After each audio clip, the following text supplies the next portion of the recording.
Bonsoir à tous, bienvenue dans votre journal du soir. Tout sera prêt pour accueillir la flamme olympique sur le Vieux-Port. La piste d'athlétisme qui doit sur l'eau symboliser le passage du Belém à la terre ferme du Vieux-Port. Cette piste d'athlétisme est en fin d'installation. Aujourd'hui, notre reporter Adrien Etiamble s'est rendu sur le Vieux-Port. Il y a rencontré le patron d'un bar, le O15, qui est lui aussi en train de finaliser son dispositif. Reportage Adrien Etiamble sur le Vieux-Port cet après-midi.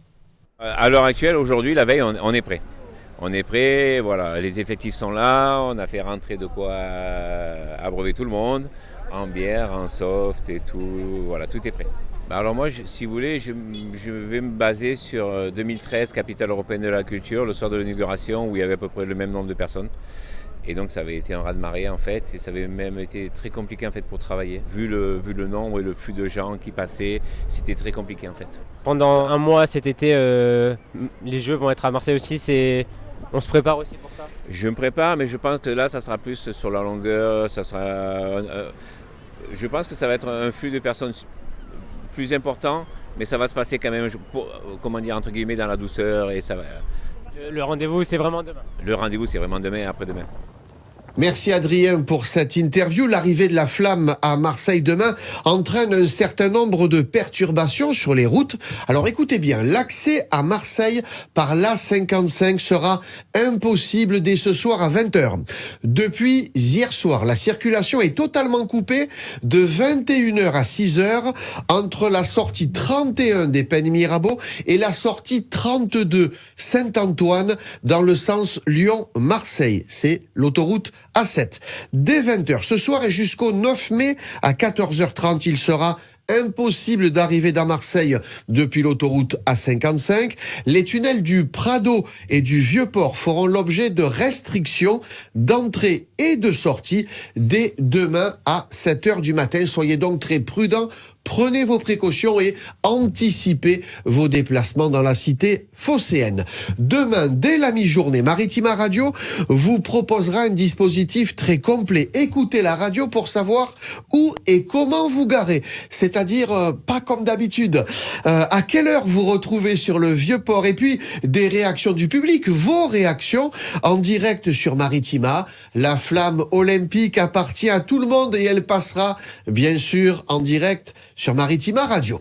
Alors, pour parer à toute éventualité, les forces de l'ordre qui vont protéger le cortège de la flamme olympique à travers le pays, eh bien, ces forces de l'ordre ont procédé à toute une série d'exercices. C'était lundi dans le camp militaire de Carpiagne, entraînement sous les yeux de notre reporter Cassandra Moreau. Parmi les scénarios envisagés, un problème dans le convoi, comme la panne d'un véhicule ou une chute et une blessure du porteur. Ouais, de rouge, donc une rotation de la cheville, a priori au niveau du porteur de la foule. Une fois que le relayeur sera évacué, le gardien de la flamme va prendre la torche en main jusqu'au prochain slot. Autre hypothèse, une tentative d'intrusion, scénario pris très au sérieux. On écoute le commissaire Charles Barion, responsable des opérations de sécurité de la police nationale, sur le relais de la flamme. Certains vont certainement essayer de se servir de cette visibilité pour leurs revendications, quelles qu'elles soient politiques, qu'elles soient revendicatives, qu'elles soient sociales. Donc on sait qu'on a une fenêtre et qu'on va certainement être perturbé. Notamment parce qu'on est dans un État démocratique et que les revendications sont connues dans notre pays et que voilà, donc on s'y prépare, mais comme on se prépare à sur n'importe quel dispositif qui va recevoir du public, on se prépare à un service d'ordre. Donc là, il est hors norme parce qu'on est sur un événement qui est hors norme. Le convoi qui entourera le porteur est composé d'une 40aine de véhicules. Il sera entouré de 15 coureurs gardiens de la flamme.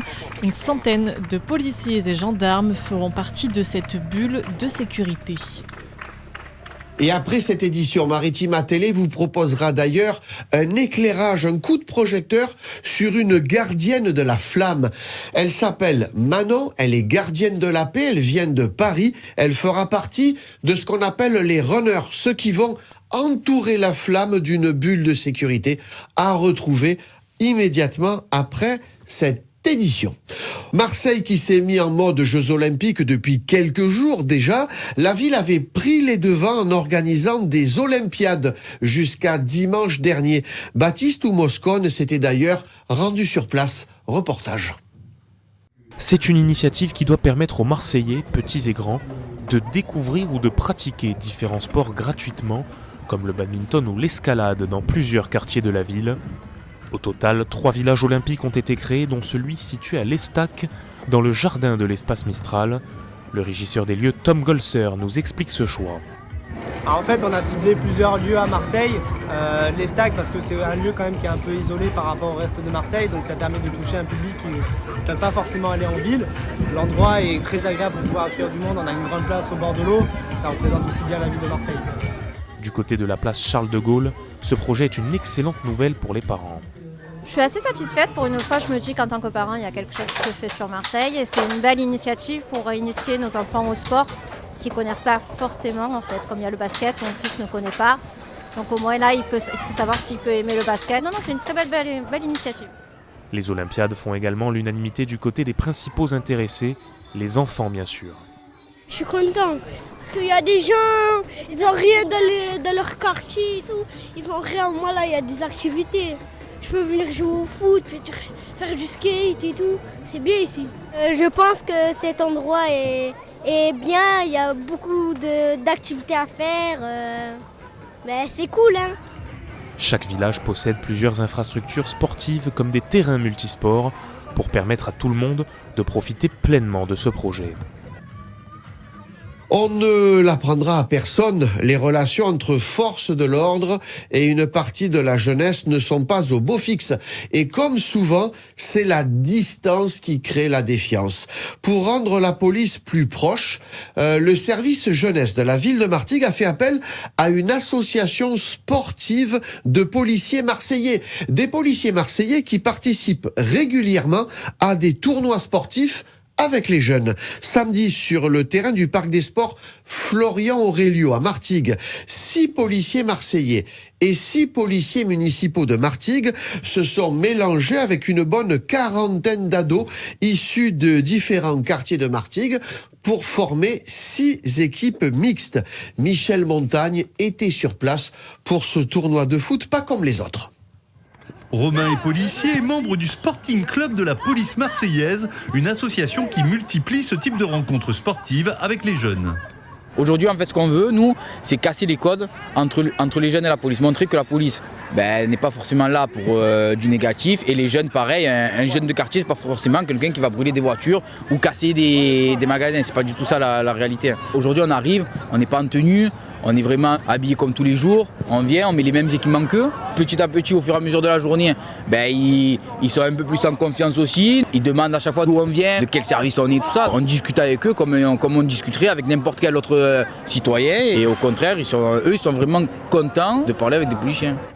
Pour les besoins de notre enquête, on vérifie donc si les propos de Romain sont corroborés par les principaux témoins, à savoir Adil, Nolan et Issa, 3 ados de Boudem. Après, je vais pas dire que j'aime les policiers, mais j'aimais bien le concept de jouer avec eux. Je suis assez content. Alors comment ils sont les policiers sur le terrain ? Ils sont forts. Il y en a un, il joue en Ligue 2, donc il est très très fort avant. Et après, ils sont gentils, ils nous aident, ils nous parlent. Du coup, on s'amuse tous ensemble. Est-ce que ça change ta vision des policiers ? Moi, perso, ça me change parce que les voir en tenue, ça se voit qu'ils sont dans leur travail à fond. Et là, quand je les vois, ils sont en tenue de foot pour jouer au foot. Quand on se voit, ils prennent du plaisir, ça fait plaisir. Et quel rapport ils ont avec vous ? Ils sont un petit peu autoritaires ou pas du tout ? Non, pas du tout. Là, franchement, dès qu'il y a des choses à faire, ils nous le disent et on fait. Et franchement, moi je trouve ça cool parce qu'on s'amuse avec eux. Franchement, là, ils sont complètement en dehors de leur métier. Et ils nous donnent des conseils, c'est ça qu'on aime bien. Regardez, on les voit jouer au foot un week-end avec des enfants. Ils auraient pu très bien dire qu'ils n'avaient pas envie ou qu'ils ne voulaient pas jouer avec nous. Et on est là, on s'amuse, on est tous ensemble et voilà, du coup, nous on kiffe notre journée. Et d'après nos renseignements, à l'issue de ce tournoi, il n'y a eu aucun carton rouge.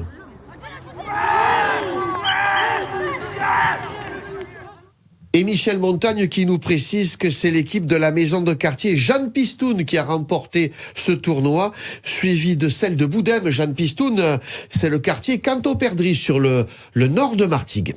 Un mot d'emploi dans cette édition. Dans la perspective de la période estivale et des soldes d'été, MacArthur Glen Provence, situé à Miramas, organise pour les enseignes du centre un job dating mercredi 15 mai sur la place centrale du village. C'est entre 15 et 17 heures. Plus d'une vingtaine de marques proposeront une trentaine d'emplois en CDD et une dizaine en CDI. Il faudra se présenter sur le site, je regarde la note, mercredi 15 de 15 à 17 heures. Deux nouvelles qui vont ravir les supporters du football club de Martigues. Vendredi, Martigues joue à Dijon avec l'objectif de valider sa montée en Ligue 2. Une victoire de Martigues et c'est la montée. Une défaite de Niort le poursuivant et c'est la montée. Ça, c'est la première info. La deuxième, c'est la retransmission de la rencontre en direct sur Maritima Radio. Enzo Buonalana sera sur place à Dijon pour la retransmission de la rencontre en direct. En attendant, le FC Martigues se prépare très sérieusement. Maritima Interview ce matin à Turcan, Delio Grache a rencontré Greg Poirier, le coach, et Francis Kimbolo, un des milieux du FCM. Interview. Sans trop s'avancer non plus, parce que Rennes est déjà joué à l'avance dans le foot, qu'on a peut-être un pied en Ligue 2. Mais bon, je pense que le plus gros aussi reste quand même à faire en s'imposant, en essayant de s'imposer à Dijon pour après préparer le dernier match de Nîmes à la maison le plus tranquillement possible. Il faut essayer de renouveler, on va dire, l'opération comptable de Niort, ça c'est sûr, hein, c'est l'idéal. On sait que c'est pas évident. Enfin, s'il y a une équipe qui est sur une dynamique énorme, puisqu'elle est sur 4 matchs sans avoir encaissé un but, 3 victoires à nul.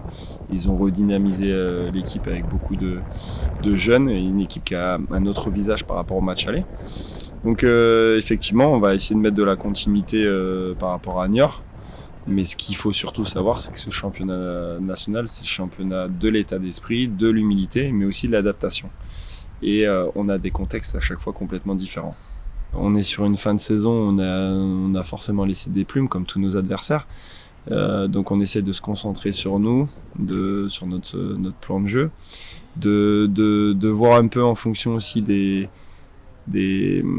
états physiques, des états mentaux, pour pouvoir essayer de mettre la meilleure solution tactique ou la meilleure option tactique.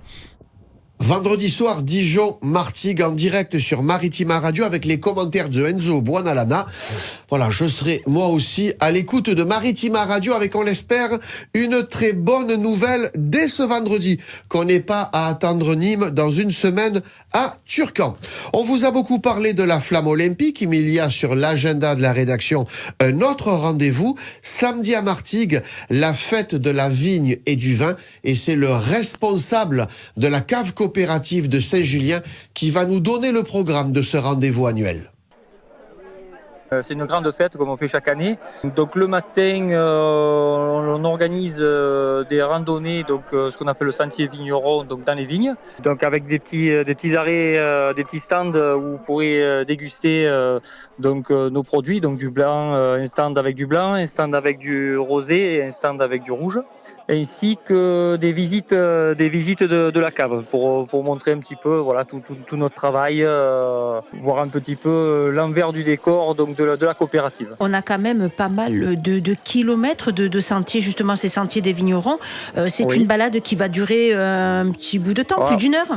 Approximativement, voilà, à peu près une heure, entre 1 heure et 1 heure et demie. Après, ça dépend. Alors, il y a pas mal de monde là, pour le moment, donc voilà, on va prendre le temps d'expliquer notre travail. Donc, il y aura donc des vignerons qui vous attendront sur les stands. Nous avons un repas donc le midi. Il reste vraiment pas beaucoup de place. C'est un repas que l'on fait donc à l'intérieur de la cave. Donc voilà, c'est toujours sympa. C'est un lieu un petit peu atypique, plein de convivialité.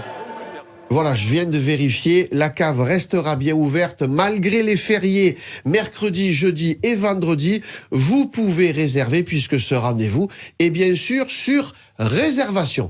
C'est la fin de ce journal. Tout de suite, vous retrouvez vos prévisions météo et la deuxième partie de votre programme.